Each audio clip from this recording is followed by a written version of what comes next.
Hey, campfire crew, let's get it on.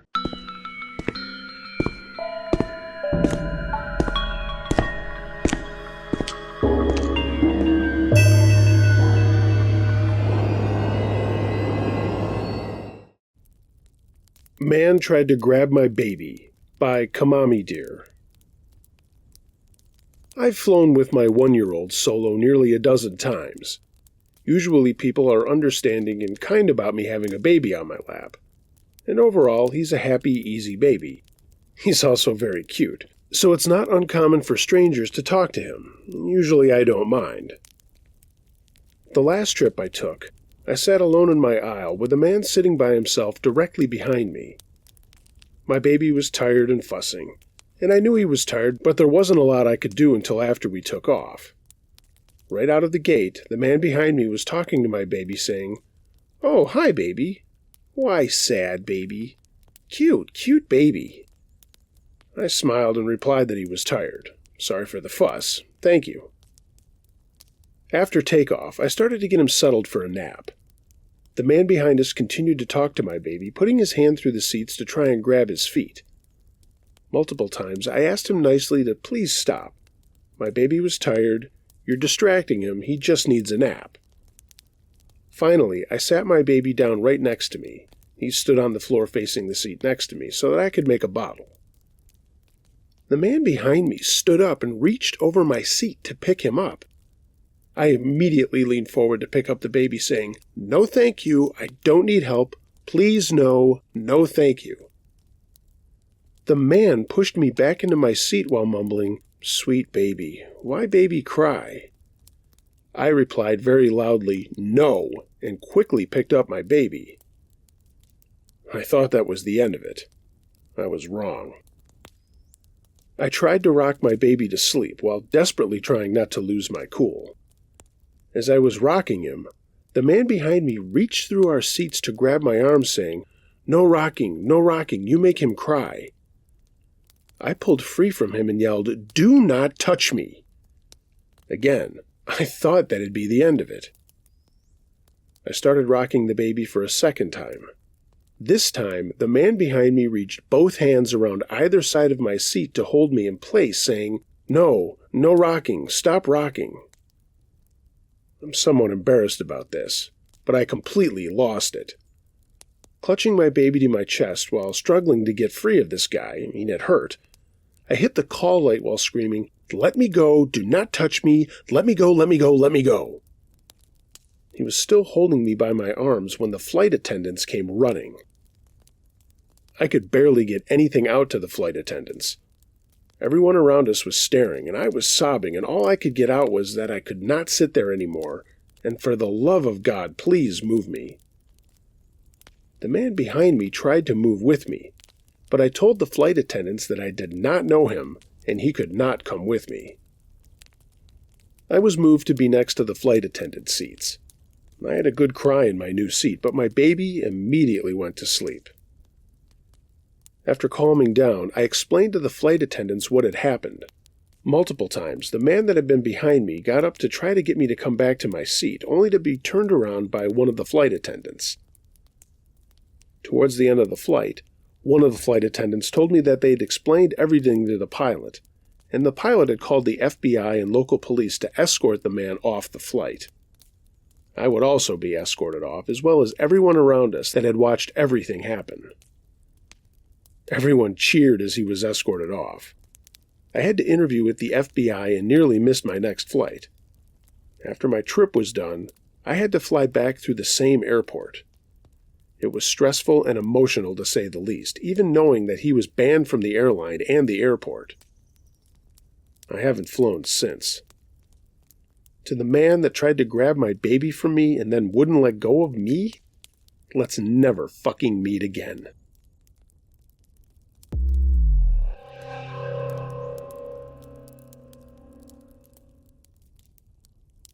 We Were Followed by DMR Cupcake. Me and a friend I will call Robert had just spent the day in a city a few hours from our town.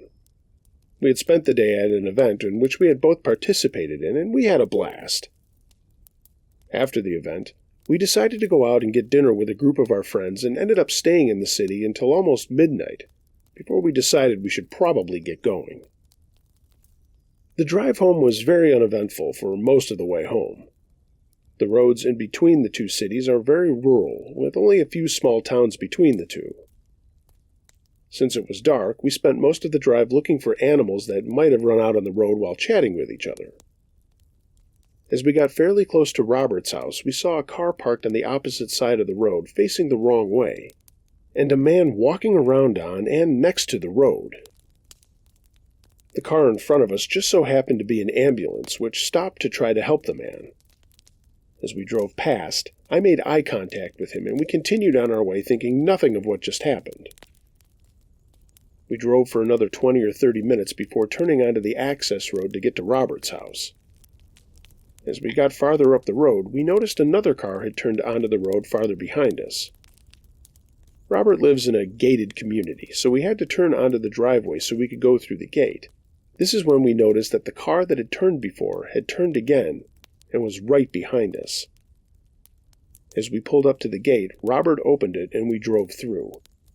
The car behind us had also managed to make it in before the gates closed. Neither of us had really thought we were being followed until this point, and even then we joked about it. We then drove for a while inside of his neighborhood, which is fairly large, and noticed this car was still behind us. The route we took was a large curve, so we figured he should have turned off by now. As we got close to Robert's house, we decided to keep going as the road would loop around and confirm we were being followed. At that point, we called my friend's dad, who had just watched us drive by with this car behind us. As we came around the loop, we had come to the realization we were actually being followed. Robert then started driving much quicker through the neighborhood, and the car behind us also sped up. We were going about 50 or 60 miles an hour on these fairly small roads, but the other car kept up. We drove for a while before we decided to head to the front gate, which had a 24-hour security guard. We were still not sure if the person following us had a key fob to open the gate or not. We left the neighborhood and pulled a U-turn back to the front gate.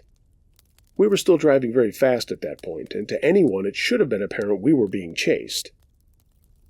As we came back to the front gate, my friend was able to open it in a way that we couldn't be followed.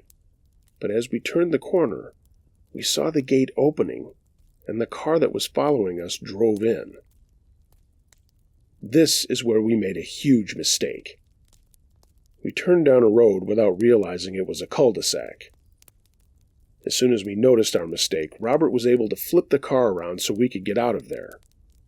But as we drove by the car, I made eye contact with the driver, but could barely see his face. When we turned out of the cul-de-sac, we turned off the lights and booked it. We finally managed to shake him and get to Robert's house. We waited at Robert's house for the police to arrive, and shortly after the officer had arrived, he got a call on the radio and he booked it to his car. A few minutes later, 2 more police cars showed up, and we were informed that they had found the car. The man was the same guy we had passed on the side of the road around an hour earlier. When the police first made contact with him, he refused to speak and did not look like he was in the right state of mind. As the traffic stop proceeded, he began threatening the officers. We later found out he was a mentally ill and unstable veteran from a couple of states over and had no reason to be anywhere close to where we were. The man had broken the back gate when he followed us in. The worst of all is the guy at the front gate, whose only job was to not let people in if they didn't have a fob without stopping, at his booth, let this guy in after we had just sped past him. The guy was quickly fired by the security company. Looking back on this, there's only one thing I would have changed. I would have called the police sooner, but the adrenaline in the moment clouded our judgment.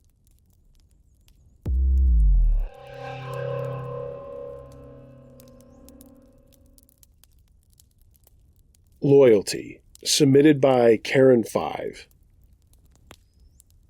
This is a fair warning story to everyone out there about making better decisions and really just using your brain. A while back in my life, I did neither, And I not only hurt others in the process, I went through hell that I had brought on myself. When I was 19 years old and attending college, I met a guy that I would end up dating for about a year and a half. It was a great experience being off at school on my own, living with great new friends, and finding Tony. At first I thought he was just a cute meathead, but after hanging out with him in groups of friends, I saw how wonderful and talented he really was. He was a very athletic guy and studying to be a teacher. I was and am an artist and photographer. Tony was also a very good guitar player, wrote his own music, and was even working on an opera. I can remember sitting in his studio apartment on nights where we just wanted to stay in instead of going out on the town with our friends. We'd have some wine, a quiet dinner, maybe smoke a bowl, and he would compose and play what he was working on his keyboard. It was like having my own concert, music just for me. He never shared his stuff with anyone else, other than one of his close friends. But he trusted me to hear it, to tell him what I liked and what I didn't. And that word, trust. Fuck, I'm using it so loosely here. But it was a real and stronger thing that I took to heart. For Tony, trust was everything. I wish I had seen and understood that back then. Anyway, as sometimes happened to people, at least me, I was also very into my work. And I fucked up. I was working for our college newspaper and covering all kinds of events, including sports, taking pictures. That's where I met James. James was a scholarship athlete, and I hate to admit it, there was an attraction right away. He was an athlete in a way that Tony wasn't. It seemed to be more of his life playing basketball than just fitness. I can pinpoint it now, having been so many years ago, but that feeling I had for him was there. James began to pursue me, and I told him that I had a boyfriend that I was totally into, but he kept popping up all around campus and in town. And at first, it always was more of a coincidence, but then I could tell the meetups were more deliberate. I never mentioned him to Tony. There was really no reason to say anything. But I could tell these feelings inside me were growing, and I'd phase out of our conversations thinking about James. I know it makes me a piece of shit, but I actually fantasized about James while sleeping with Tony on one occasion. James bumped into me one March afternoon and asked me if I could help with an art history class he had to take for his general college program. At first I told him it wasn't a good idea, that it wasn't really that hard of a class, and yeah, I had taken it as part of my program, so I knew. But he kept asking me, and I figured, what the hell? Why not? I even told Tony, but again, I wasn't totally forthcoming. I just told him I was helping a friend study. Okay, that's enough background. I think you can figure out where this is going. James first kissed me in the library where we were studying, and at first I pushed him away. But then something took over, and I was in the moment, and we were making out. Afterwards, he said that he wanted to see me more, and to be with me more. For a little while before that, I had been drifting away from Tony, both of us working hard on our schoolwork and spending less time together. I thought, maybe this is the best time to see other people, and he should too. It was not the easiest thing, but I broke up with Tony, and he took it the way most people in love do. Not that well. So I started seeing James more and hanging out with his sports friends and their girlfriends and whatever. Some of my friends supported me in my choice, and others didn't. But by that time, I was into James 100%. At first, he was a total gentleman, and everything was great. I even started working out with him, and we went to the movies, studied, and eventually got more intimate, but not full-on sex at that point. One night, a group of his friends were going out to this spot a lot of college students went to party, get a little crazy. They were going to have a party before finals started. It was going to be about 30 people at this camping spot. Bonfire, tons of beer and booze, just a rager. That night, James was a little more aggressive and pushy with me. And at first I thought he was just trying to look cool in front of his friends. I blew it off and had more to drink than usual, and as the party was winding down and people were leaving, James and I went into the tent that we were going to sleep in for the night. We were both pretty loaded. As we laid down to fool around, there was something off about James. As I said, he was being really aggressive, and it didn't help that we were both hammered. When he finally went for it, I told him that I just wasn't into it out here in a tent, and made a bunch of excuses why I didn't want to have sex. He sat up, and then before I could say anything, he hit me so hard in the head that I passed out. When I woke up, he was on top of me and trying to get inside me. I was naked, and he had tied my hands above my head with something.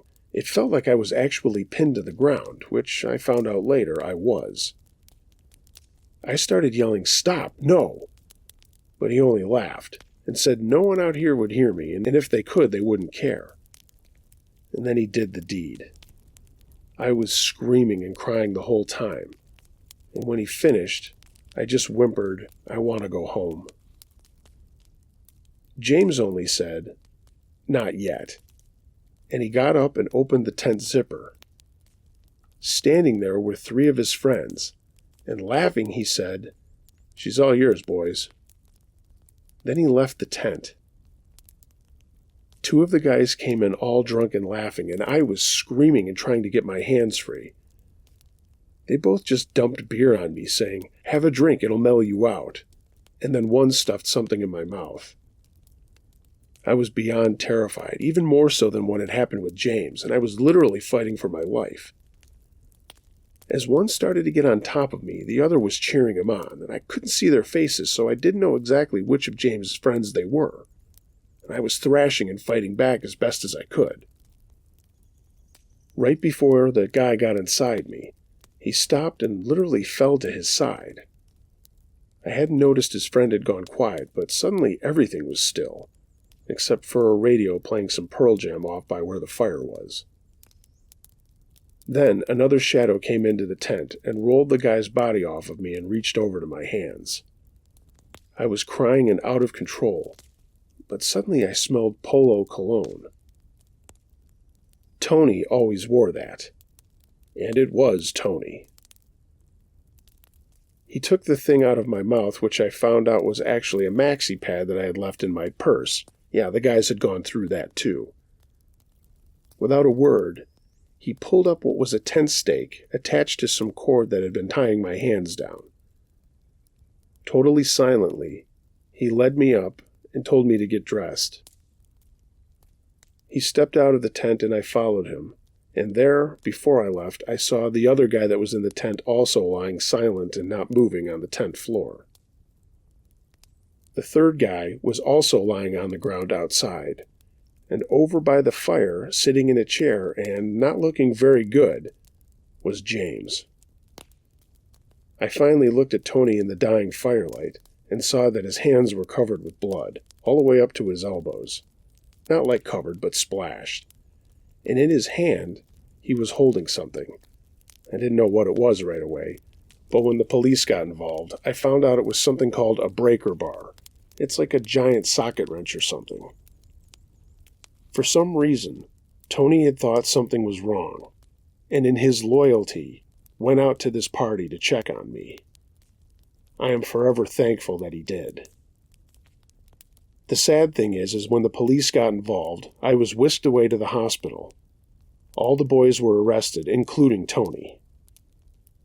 Despite my pleading with them that Tony was the one that saved me, he still ended up getting locked up too. I'm not going to get into all the details of everything that had happened afterwards, but they did eventually let Tony go. I was still in the hospital for a week after this, after all the things that you hear about on those TV shows and movies say happen to rape victims. Yeah, I went through that. And it's not pleasant, I assure you. I had plenty of visitors while I was in the hospital, but on the day before I was going to be discharged, Tony showed up in my room. I didn't say anything to him. I didn't know what to say. I finally murmured out a small, "Thank you. Thank you for saving me." Tony looked at me with these eyes that I'll never forget, and all he said was, "That's how friends treat one another." And with that, he turned and left. I never talked or spoke to Tony again. It's been over 20 years since this has happened, and I haven't thought about it in quite some time. But something that Uncle Josh had mentioned about being on vacation jogged my memory. About a week ago, I was looking through Facebook with some of my friends that I'd went to college with and some pictures that they were sharing about a bunch of people that had gotten together from our graduating class. They were all at some big event, and off to the side, it was unmistakable who was at that event with her. There was Tony, looking unbelievably amazing.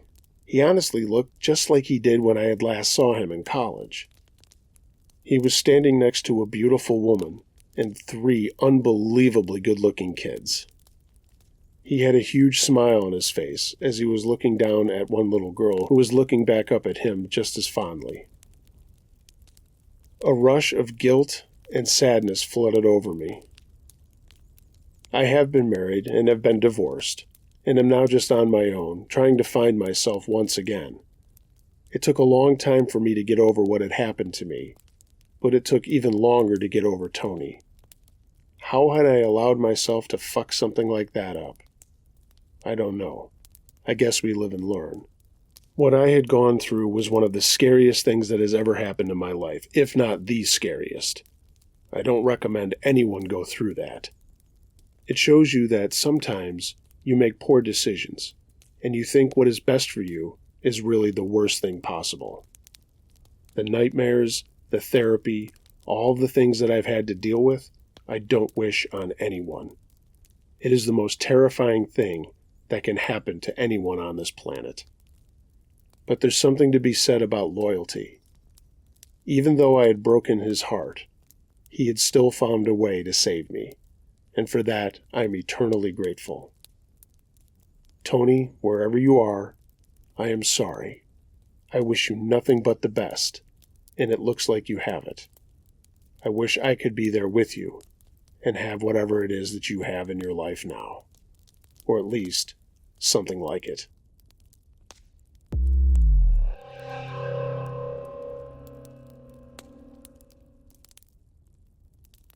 Mountain House by Sumif. A few years ago, my boss let me and my family stay in his mountain house. This is not a secluded home. It's pretty close to the other houses. Nice community. But still, it feels secluded when you're in the house. It was built in the 70s, and it had a spiral staircase. It's 2 floors. The top floor was level with the upper slope, and the bottom floor is an exact mirror of the top that is level with the bottom of the slope.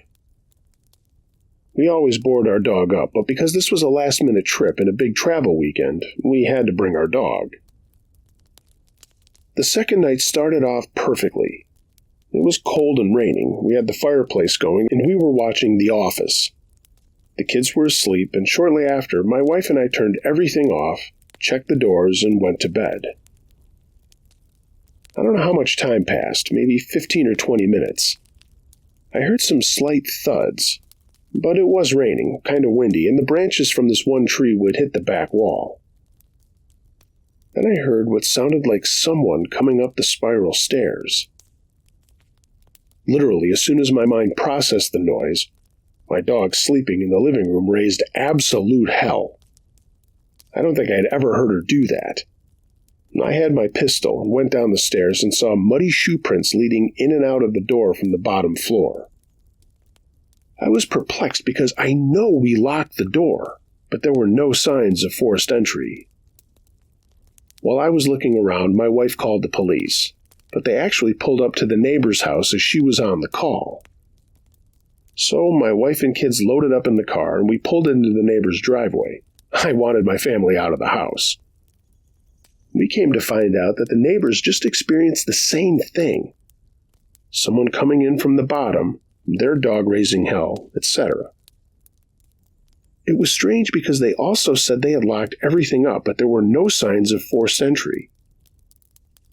We left a statement with the police, and I hated to do this because it was 11 p.m. at that point. But I called my boss and told him that we were going to stay in a hotel and head home the next day. It had really freaked us all out. I don't know what came about from this. However, about a week after, I was just Googling the area again, and one of those pages that lists the arrests popped up with a headline like, "Man arrested after alleged break-in and assault." I don't recall the exact headline. But then, about a week after that, another article came out that had the victim's name. After a quick Google and property search, the victim lived about 2 roads over from where we were staying. My gut says it was the same guy, but I don't know. I'd hope not, because he was 6'2" and about 275. We love the mountains and have been back, but we've stayed in hotels since then. On one trip, we tried another nice little private cabin thing, but nobody slept.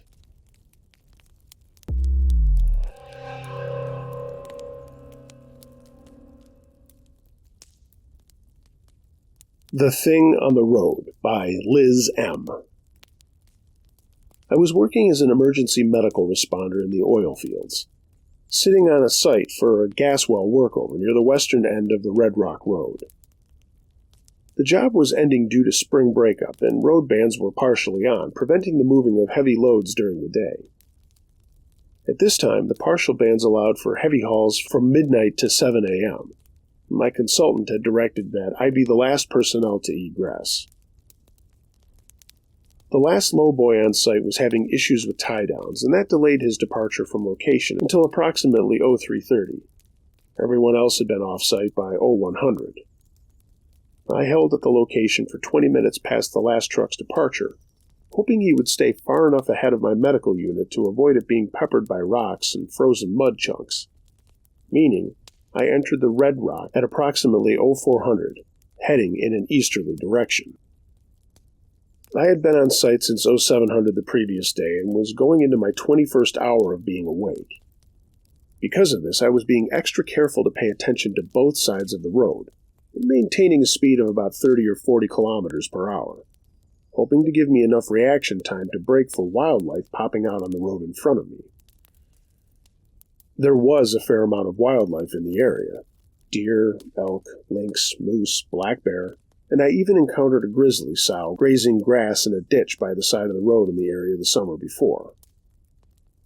My MTC, a mobile treatment center that is, was mounted on the bed of a 2004 Dodge Ram 2500 extended cab, being powered by a Cummins diesel. I was keeping the high beams on. The lights were illuminating the entire roadbed, the snow ice berm, and out another 10 meters on both sides of the road. I remember passing the area where the service rigs camp had been set up to the left of the road, thinking it looked pretty empty and deserted. I could make out the area because of the ambient starshine. That, along with the last few centimeters of snow on the ground, gave shape and shadow to the snow berms, stumps, trees, and gravel patches of the parking area of the camp. A few kilometers past the rig campsite, the Red Rock does a gentle S-curve through a stand of mature timber running along both sides of the road for approximately 500 meters. After this, the Red Rock comes out on a flat area where a road, I think Beaver Road, branched off from the right heading south. From there, a graded left curve dropped in a wide arc at about a 4% grade to cross a single-lane temporary bridge over a creek. After crossing the bridge, the road swung in an arc to the right, climbing back up out of the creek's floodplain, again at about a 4% grade. I'm pretty short, 5'2", and occasionally, if the grade was steep enough, I wouldn't be able to see the road directly in front of my rig until I started to level out. Because of this, I had slowed down to about 20 kilometers per hour. As I topped the hill coming up out of the creek, I was just about to accelerate when a solid 5-point elk came out from the right side of the road, hopping over the berm and landing not 4 feet in front of my fender. It scared the stuffing out of me. Braking hard, I was glad I had slowed down. I then noticed the condition of the elk. He took about 2 steps, coming to a full stop in front of my rig. Looking closer at the elk, I could see that he was winded. His nose was up almost like he was going to bugle, and his antlers were lying almost parallel to the side of his back. His tongue was hanging out the side of his mouth where it was clearly visible to me, and the eye I could see was rolled back, exposing the sclera. I was thinking, what the heck? It's not the rut. Why would this animal be acting like this? The elk stood there for 3 or 5 seconds, panting, then dropped his head into a normal walking position and walked slowly off to the left side of the road. My experience with elk and deer and roads has always been if there's one, there are usually more. So before I started forward again, I did a check down both sides of the road, looking off as far as my headlights allowed any eye shine. And that was when I saw it. The Red Rock, like most gas field roads, had an 80 to 100 meter of clear cut on the right side of the road to allow for the laying in of a pipeline to carry the gas from the wells in the field to the plant. On this section of the Red Rock, the right-of-way was cleared of timber, but the tree stumps were still in place, which is the usual condition when the pipe is yet to be laid. The stumps were the gray-brown of trees that had been dead for several years. Between the starlight, the headlights, and the snow, I could identify stumps in the bottom part of tree trunks of the standing timber at the back of the clear-cut right-of-way. Finishing my scan, I looked farther down the road, and just when I was about to drive on, I caught a motion in my peripheral vision on the right, drawing my attention back to that area. At first, I thought it was just a tall stump, as it appeared a little bit taller than any other stump nearby. A slight breeze moved the fur and hair of this taller stump, and it sort of shimmered like the hollow tips on a grizzly's coat in the truck's lights. Looking closer, I could now see what appeared to be a round head. No face visible, but 2 round shoulders, too. The width from outside shoulder to outside shoulder had to be at least 3 football helmets wide, at least 1 meter. The bulkiness of the shoulders should have been another clue that the shape of this form was not that of a bear. That was my aha moment, and I thought I now knew what was making that elk run. A bear, and by its coloring, a grizzly. I felt the puzzle had been solved satisfactorily, and started to move forward. That's when this thing stood up on 2 legs. And when I say it stood, what it did was unfold in a smooth and easy motion. No swaying, no side to side in the way a bear does to keep in a standing position.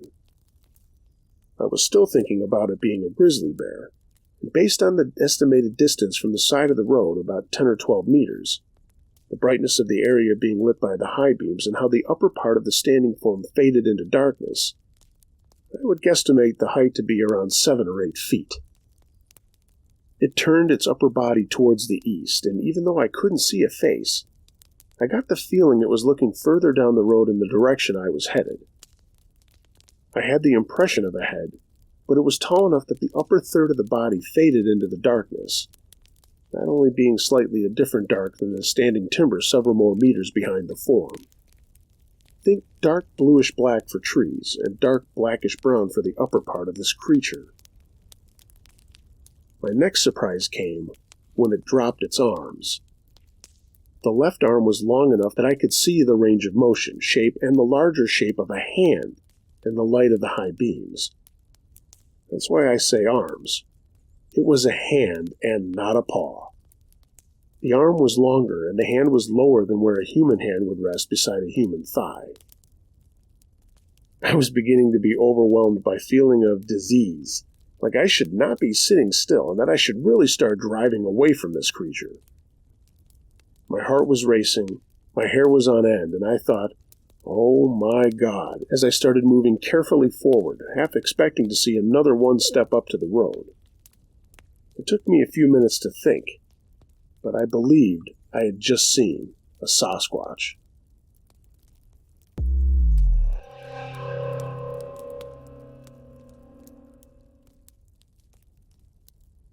Man Watched and Followed Me by Mikkel.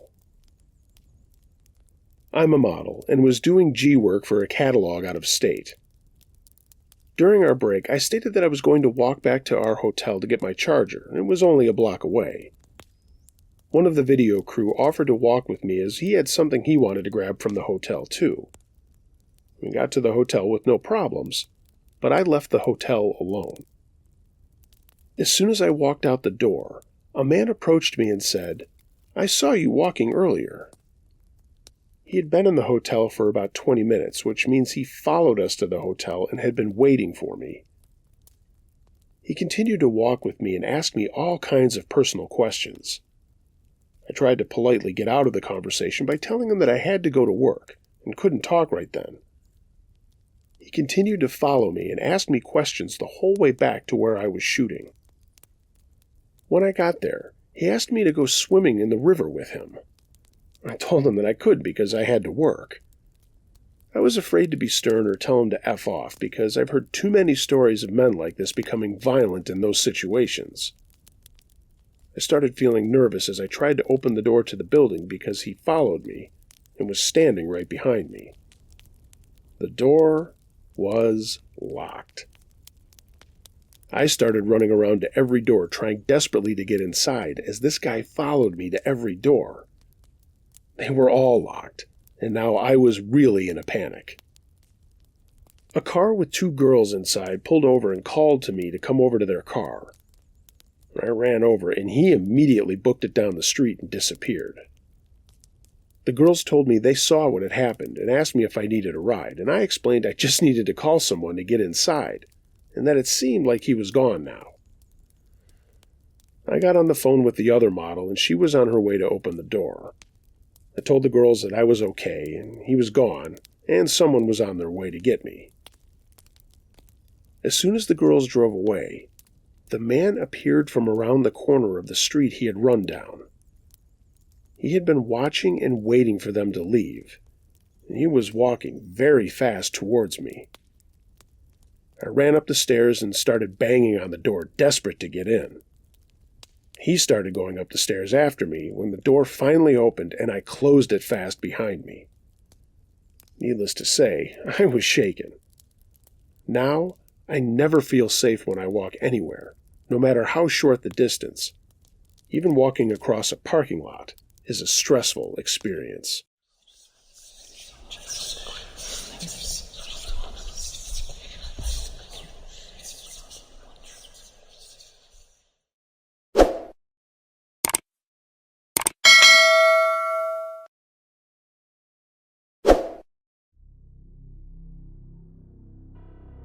Hey gang, thanks for listening to this episode of Uncle Josh's True Scary Stories. If you have a true scary story of any nature that you'd like to hear narrated on this channel or my podcast, email it to unclejosh.truescarystories@gmail.com. I read them all. Please take a moment and like this video. Always like to see that thumbs up going up. Please share it, and please leave a comment. Tell me what you think of the stories. I'll get back to you as soon as I can. If you'd like to take your support of this channel even further, find a link to my Patreon page as well as my storefront at tpublic.com. Both of those links are in the description below. If you're not following me on social media, find me on all of the outlets out there, except TikTok. I don't do TikTok. Should I do TikTok? I'll think about it. Everyone, be excellent to each other. And until next time, be wary of things that go bump in the night. It could be anything. A ghost, a monster, or the guy next door.